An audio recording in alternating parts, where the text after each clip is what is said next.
Welcome to AskPsychSessions with Marianne Lloyd, where we ask some of the best teachers we know questions from you, our audience.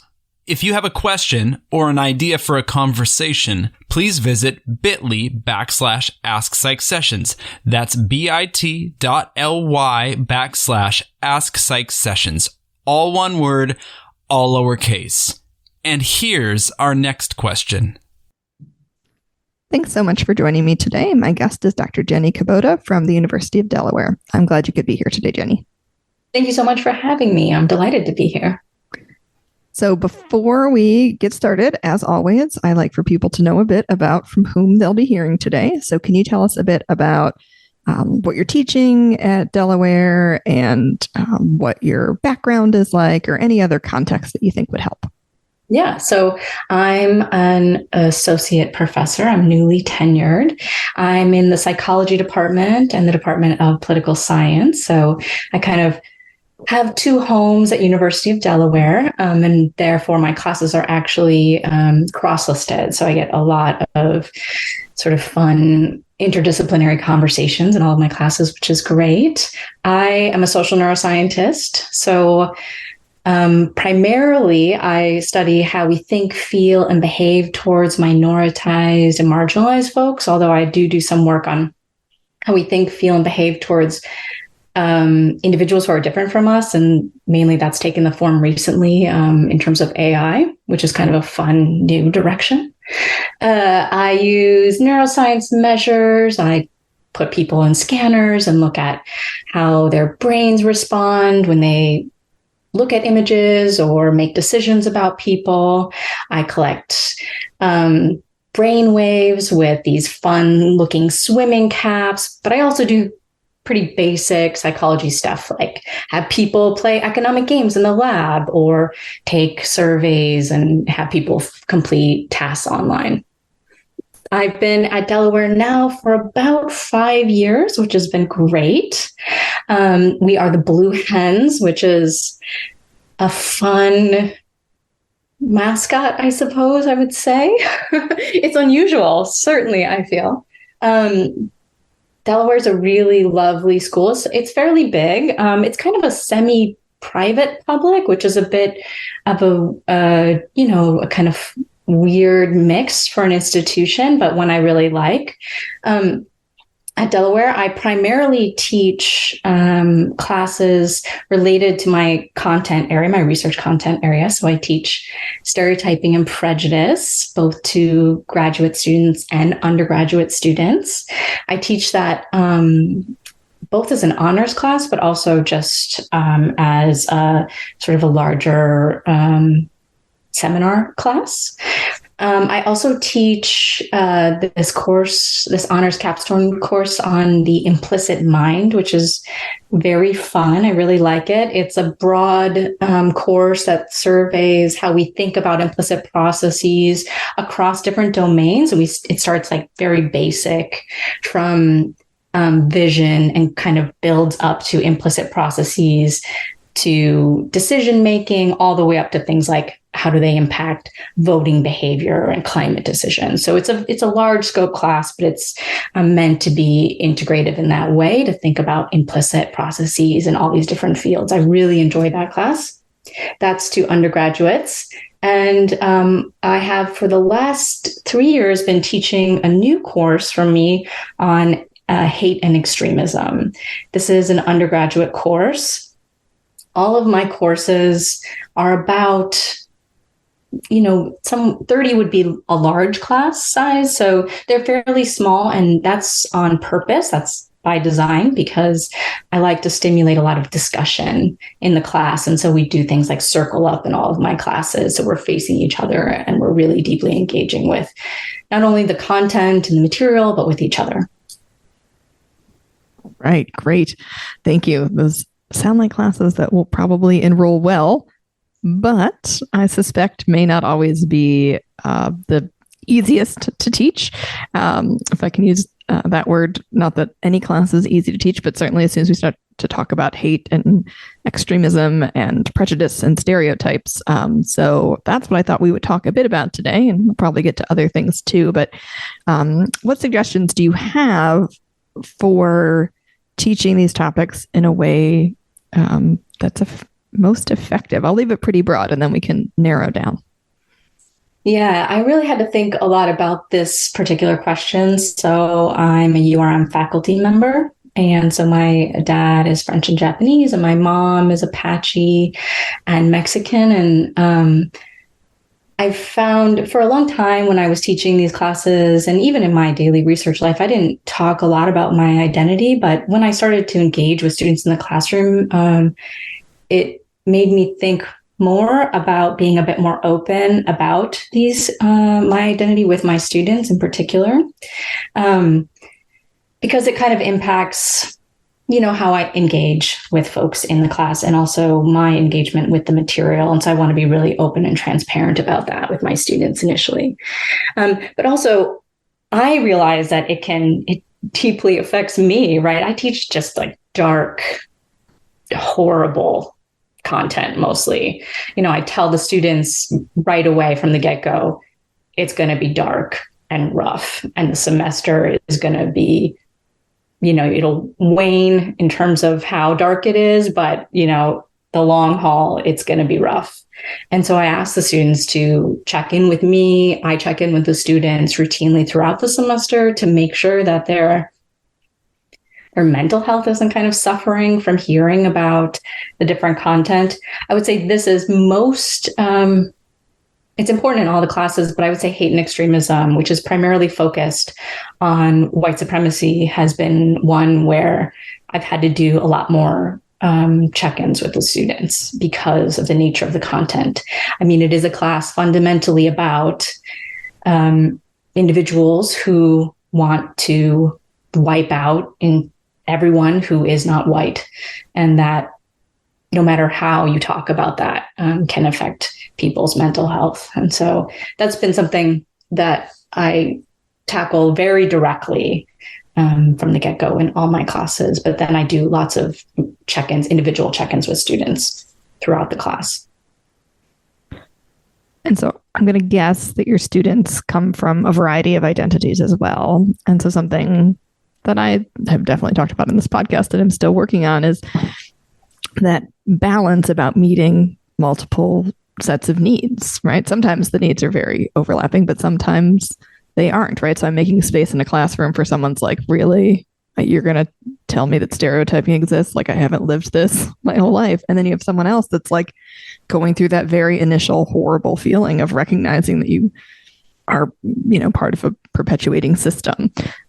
So I don't know, how do you sort of think about that balance? And obviously it's different for you, as you just talked about your identity, right? You're coming from a marginalized identity background in this conversation, and I'm not. Yeah, it's been also something I'm really intentional about. So with the students, probably about the first week and a half sometimes, especially in hate and extremism, it's about a week and a half, is ground rule setting in the class. So I'm very specific and about what I expect from the students in the class, but I also try to model that for the students. And so we lay the groundwork. So not only do I give verbal warnings upfront about the content and give students permission to leave the class or let me know if the content is upsetting them or difficult for them, because I can assign other alternative assignments. We also have a day on how to engage with each other in class for this very reason, because my students come from very different backgrounds.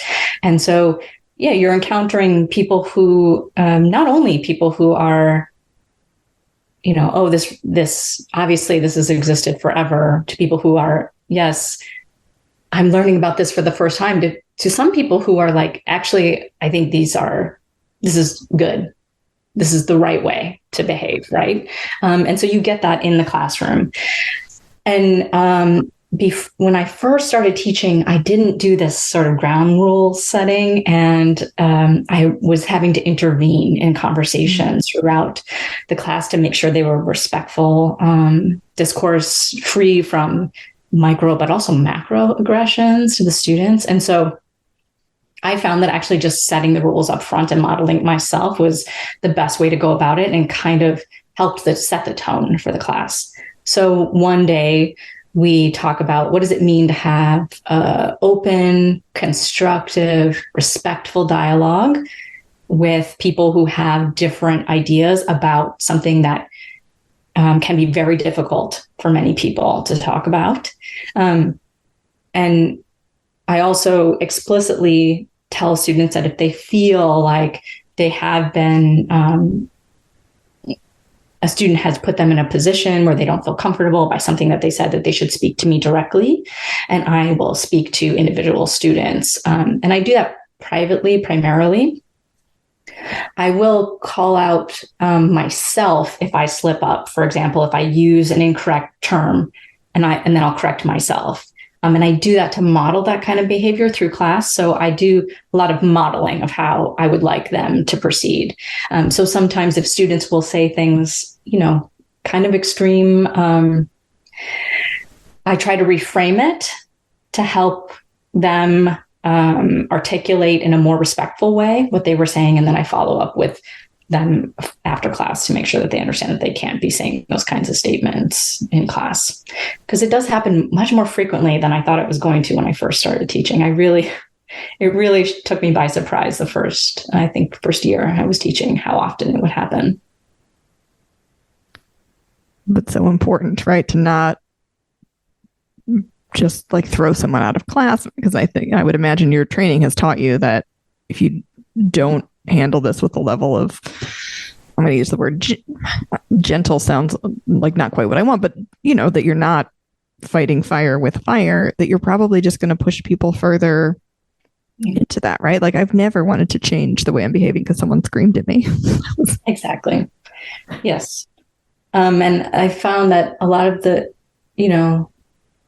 discussions would get so heated before I set these ground rules in the first kind of year that I was teaching. But after setting the ground rules, it actually really helps students take it to heart. They know how important it is because I emphasize how important it is to be respectful and to listen when students push back, but to push back in a way that's respectful. Because part of the training also on that day is perspective taking. So I try to actively help students learn to engage in perspective taking. And I do activities. So for example, telling life event stories to each other on the first day, and then they retell them back to them using the first person. It's kind of a fun technique that I recently used actually in a paper that was published where we were doing this in classrooms with kids. And it works really well with students also. So they can tell whatever kind of story they want, but it has them actively practice perspective taking. So I'm listening to you and then I'm retelling your story back to you. And it helps them try to think about what does it mean really to put myself in another person's shoes and think about, what it would be like to be them. Obviously, that's a construction. It's not a reality, but it's a good step forward for a lot of the students. Great. Thank you.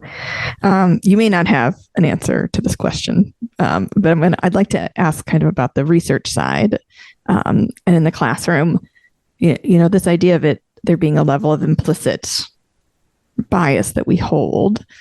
I think there are ways that can be helpful for people to not feel like, oh, this is not fully, to use air quotes, my fault. But then also it's super important that we understand that there are controlled processes to go with this. So do you talk about kind of the neuroscience piece about what's going on? I can't decide if I feel like my brain feeling not in my control is helpful or not helpful here, but maybe it's, soothing for some folks to realize that, that whole, they're not a bad person because they've absorbed these narratives and such. Yeah, I try to illustrate sort of the ways in which, for example, stereotypes are culturally acquired associations about groups through activities in class. And I do this actually in all 3 classes. So in the implicit mind, in my stereotyping and prejudice class, and in my hate and extremism class, where I will say a group label. So I'll say, for example, okay, jock, I want you all to take 3 minutes and write down privately. You don't have to share them with the class, whatever stereotypes you think the culture has about jocks, right? And then what I'll do is I'll say, okay, after the 3 minutes, okay, pencils down. Now you don't have to participate, but if you would like to participate, I'll start listing traits and behaviors. And then I'll say, okay, if you wrote that down and you feel comfortable, please raise your hand, with the knowledge that that doesn't mean you endorse it. It means that it's acquired from the culture, or it's knowledge, in the environment. And it's just, every time you do these activities, you can replace the group with woman, man, different political ideologies work really well, actually. You see that it's a really good way for the students to see it visually, that there's a lot of consensus in these stereotypes that they hold, right? We all are exposed to this information, and then we can have a really easy dialogue about, what does that mean? Okay, so it's around us, right? We are soaking it up from a really young age. And in order to not apply that information, right, we have to figure out how to put the brakes on it. Some of us have been practicing that our whole lives, right? We're really good at that. Others of us haven't been, right? And what does it mean to kind of put the brakes on? And so I talk about cognitive control. Usually I talk about sort of the sociocultural, the cognitive, and the developmental kinds of mechanisms related to stereotyping and prejudice in the class. And so we get pretty specific. My stereotyping and prejudice class, I don't teach any neuroscience on purpose, actually. But my implicit mind class is heavy neuro, actually. And hate and extremism, there's no neuroscience at all in it. So it's all behavioral as well. Thank you. I'm just sort of thinking about my own methods class, where I try to bring in some of these issues in our journal readings, and I don't think that I have enough neuroscience in it. So I'm going to maybe scroll your website for some options to add in for next semester. This is all really helpful information, especially, this will come out in August as we're easing into a new semester. But is there anything that we did not get a chance to talk about that you would like to share with listeners, keeping in mind people that listen to this podcast are doing so because they want to improve their teaching? Yeah, one thing that I've found has been really helpful in these kinds of classes where the content is extremely difficult is to try to challenge the students a bit in their thinking. And one kind of good example of that is that, people hold stereotypes about all kinds of groups. And you can ask students, do you have stereotypes about different political ideologies? So, for example, about Democrats, about Republicans, and to what extent do you think that that's okay? And it's a good way to kind of get the discussion started about these assumptions we have about groups, right? And the knowledge we have about those groups and whether that can be applied to each individual. And I think that's been really helpful to get students sort of broadening their perspective, because sometimes students don't think about, oh, I'm applying these kinds of stereotypes right now in this moment, right, to this group of people. I'll say these really broad generalizing statements because it's so easy. I'm so used to it, right? I haven't actually been challenged. And so one thing that I think has been really helpful in these classes is actually challenging students to think about what are stereotypes and what are biases and prejudice. And just because you have stereotypes and you acquire them doesn't mean you're going to apply them all the time. Also, it's an important distinction that has been really helpful for students in the class, I think, because it's sort of in some ways talking about that relationship between my personal beliefs and my personal control over my own behavior, and what I can do to kind of combat these things that I am just bombarded with constantly in this system that I live in. Wonderful. Good. I like that. Good concrete goal. Challenge. Don't be afraid to do a little challenging, right? That should be a part of our classrooms. Thank you so much for your time today. I have been chatting with Dr. Jeni Kubota from the University of Delaware. Take care, everyone. Listeners, did today's episode make you realize you have a question you would like someone to answer? I would be happy to take it into consideration and find a guest that can help. But what I need you to do is head over to our Google form at bit.ly/AskPsychSessions.